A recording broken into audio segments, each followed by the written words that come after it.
Hello and welcome back to game number 2 between our Terran player MMA versus our Zerg player FireCake. This is going to be the grand final of the HomeStory Cup number 12, which concluded on the 28th of December. So it is a little bit back now, but of course I am casting pretty much all of the games in the tournament. Not all, but I did skip a few from day 1 and day 2. So in the previous game, if you haven't seen it, please click the annotation on the top of the video. You will be missing out if you don't, and of course you're going to be spoiled in just a few seconds. So extractor trick here, quite standard here from FireCake, does that pretty much all the time. And we're going to see if this is going to be an early aggression game or not. Honestly, I don't predict that, seeing as it's a big map, so you need to scout out and you need to pretty much get lucky to get somebody on the first attempt. They're not very close to each other, so of course if FireCake was to go for an early pool, it would probably backfire. So okay, the previous game was won by MMA. It was very well played, doing so much damage with his marines and siege tanks. Did catch FireCake off guard and basically destroyed a lot of his army before he moved in. At that point they were an even supply, and of course MMA took the fight. So that's pretty much that for the previous game. Let's move on to this one. Ruins of Seras is the map we have today.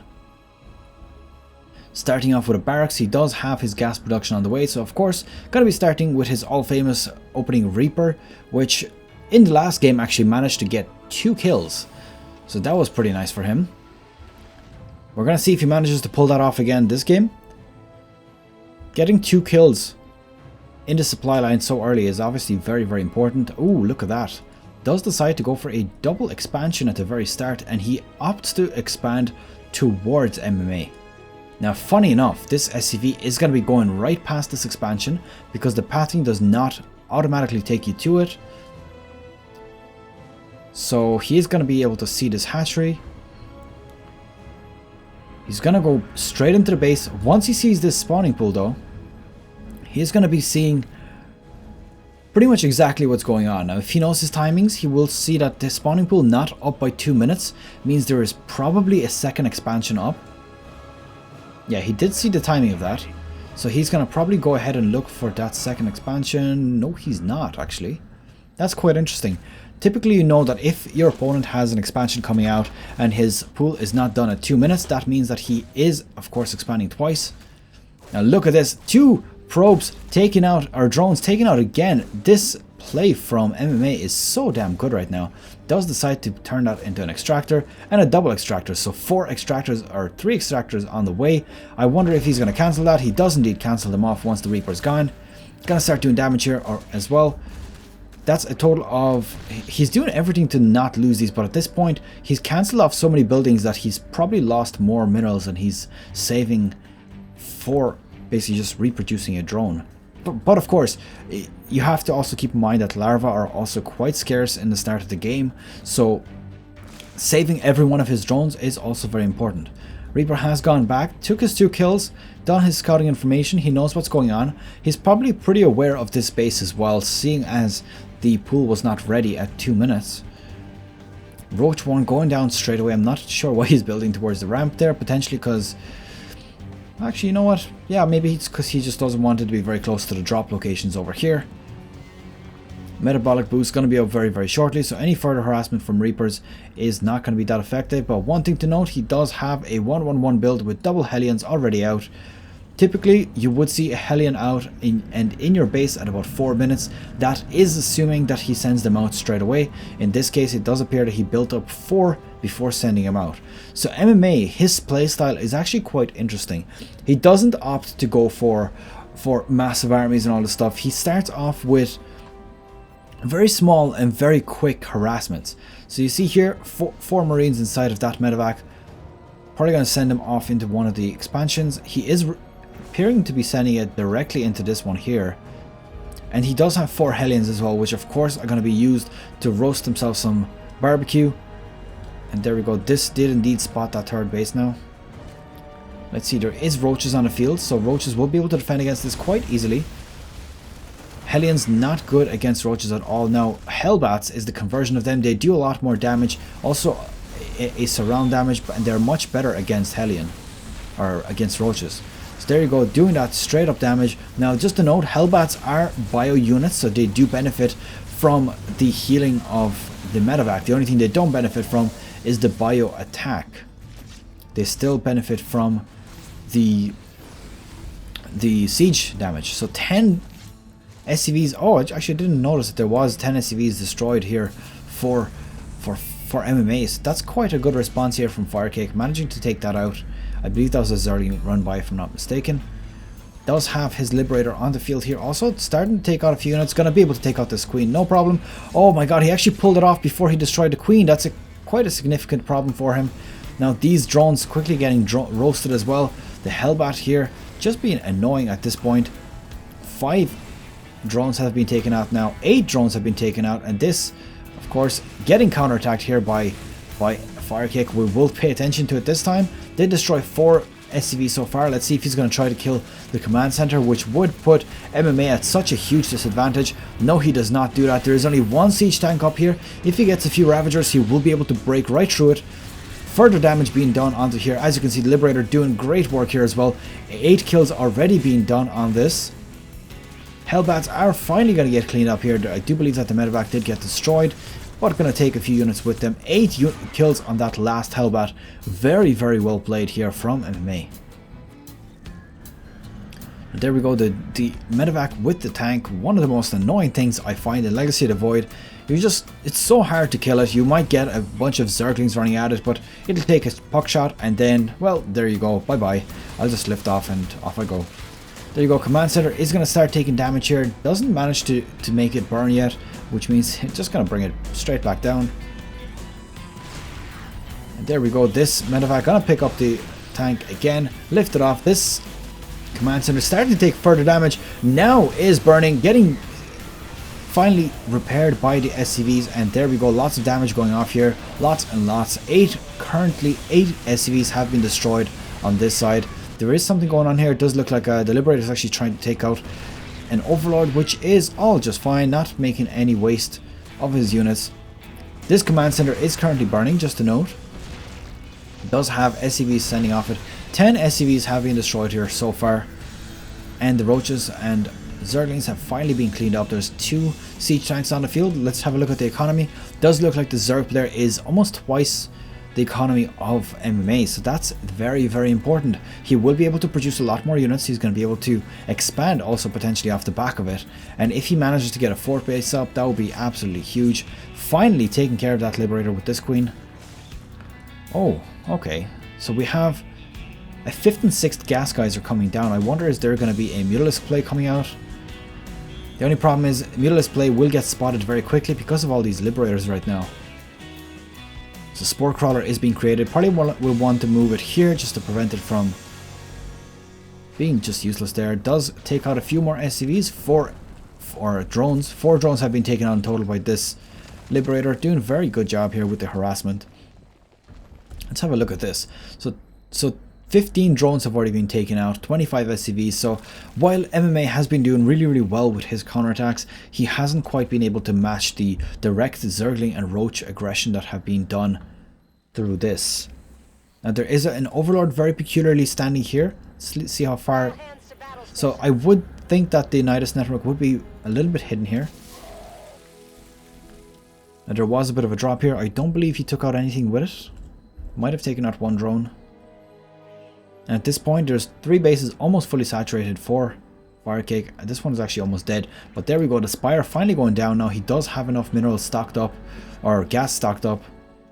Sorry, I was actually looking at MMA. So at the moment, he doesn't have any gas at all, which is quite interesting. Deciding to go for the Spire right now is a bit risky. He will not have enough minerals to sustain it.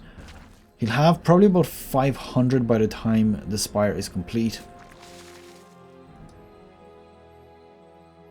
And let's see where this leads him to. There is the medevac going around here. It did not spot that as of yet. Spire about half complete at the moment. There we go. We do have the aggression going off here. Bringing these queens quite far out. I'm a little bit surprised how far he brought them, to be honest. And I take my words back. It does look like he had actually a lot more Vespene gas by the time this has completed. So obviously the Spire takes a crazy amount of time to build. Looks like he managed to build up 800 gas during that time. So that's a learning process for myself as well. looks like that the full duration of Aspire will get you about 900 gas with 3 Vespene geysers, so that's very important. So about 950 to 1000, that's how much you got. 10 Mutalisks currently on the way. That is huge. If he manages to get those Mutalisks into MMA's base before MMA can respond to it, that will result in a crazy amount of damage done to the economy here. Level 1 Mutalisk attack also being created.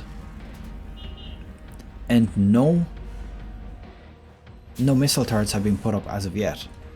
Now in terms of supply, it does look like FireCake is a little bit ahead, but that of course is going to be in favor. Oh, there we go. He does now spot these Mutalisks. Going to probably pop up a few missile turrets. Is he going to pop a few missile turrets? There we go. He does have them now on the way. One in the main, one in the natural, and one in the third expansion also.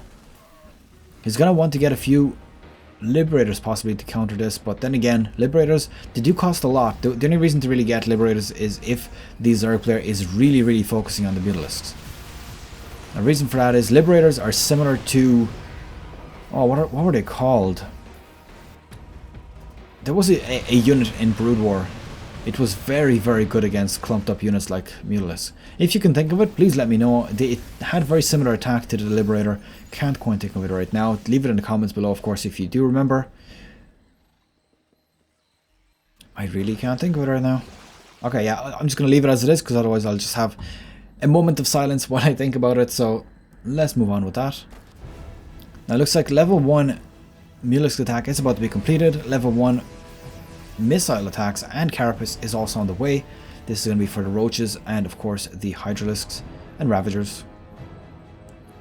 Now the supply is still favoring FireCake, so about 30 supply difference right now. There we go, Mutalisk finally managing to snipe out that Liberator. Do also delay this refinery by a little bit. So currently our Zerg player has 4 bases, Terran is on 3. And nothing particularly important. Level 2 ground infantry and armor are on the way.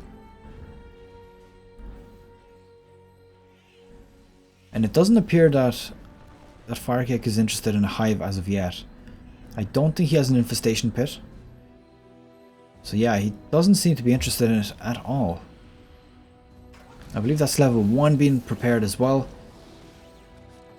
which will add 5 damage to the siege tank. There we go, the engage now going on in the middle of the map. Now the Zerg player has all the vision until now, not anymore. He does see all these units backing on out now. And clearing out so much creep. All of these queens are just crying right now, saying, where are all my creep tumors gone?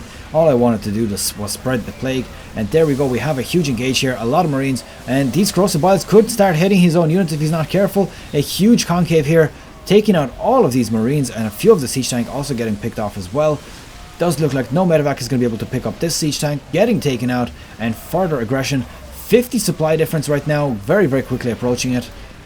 All the siege tanks have been cleaned up, and I do believe that this is going to be a clear out victory for FireCake in terms of this engage. A few marines left, but at the same time, the amount of reinforcements that are on the way for FireCake is a lot more significant. Just a few units being created for MMA, that's pretty much all he can afford at the moment. But he does have a lot of gas being stockpiled. That's what I'm wondering what he's using it for. Level 3 infantry, shields and weapons are being researched. Concussive shells also being researched. Now one thing that has been commented to me is actually on the Starcraft 2 forums rather than the YouTube comments, is the reason Marauders are not commonly used anymore is because they're not as cost effective. Apparently they've been nerfed. So yeah, looks like their damage has been nerfed. I think it was about 17 before, if I'm not mistaken. So the damage has been nerfed, and also the Marines of course now have the combat shields. So effectively the cost of the Marines is making them a little bit more worth it than the Marauders.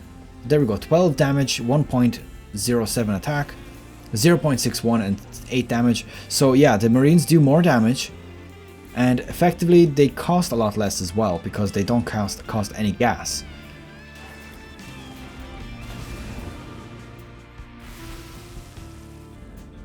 That poor marine got absolutely decimated, a little bit overkill. hey, if you invade the Zerg in the main base, you can expect a lot of aggression back. Okay, so let's have a look at how much MMA currently knows. He knows about 4 bases, of course. He's been inside the main base. And that's about it. There's not really that much else to know. There's 12 Ravagers being created right now. That's going to be very nice for dealing with big groups of Marines. And of course the siege tanks in the back. Now these Queens, what are they doing here? Oh, I think that was a complete miss micro here. Sending the Queen straight into this expansion. Now just to know, there's a 4th base coming out for MMA also. It is actually down now, so going to be starting to mine it. And this means that his economy is going to start to shoot past FireCakes because of the mules.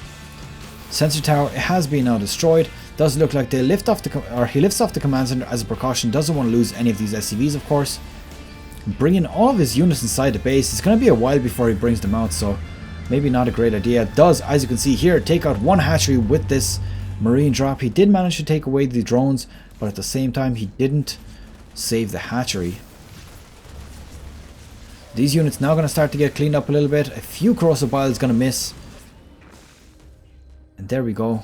4 drones taken out. I'm not quite sure if this has been worth it for him so far. Just 4 drones taken out is not very significant, but then at the same time the hatchery down there does, I suppose, even things out quite nicely. 1 poor dude left.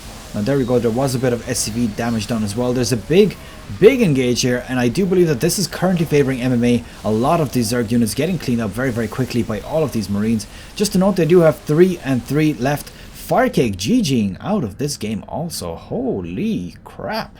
Okay, so I believe this is a 2 for 0 for MMA right now. A very good start for him. Let's move on to game number 3. And in that game, we're going to see if MMA is going to take the series 3-0. That would be pretty bad for a final. I really hope that we're going to see all 5 games being played out here. That would be pretty damn awesome. In case you're wondering what this is, by the way, this is a pop filter. I made it myself because I really didn't want to spend 15 euros on a pop filter, so yay. That's pretty much it. I hope you've enjoyed this one. Please leave it a thumbs up if you have, and I will see you guys in game number 3, which we are going to be casting in just a few moments. See you guys there.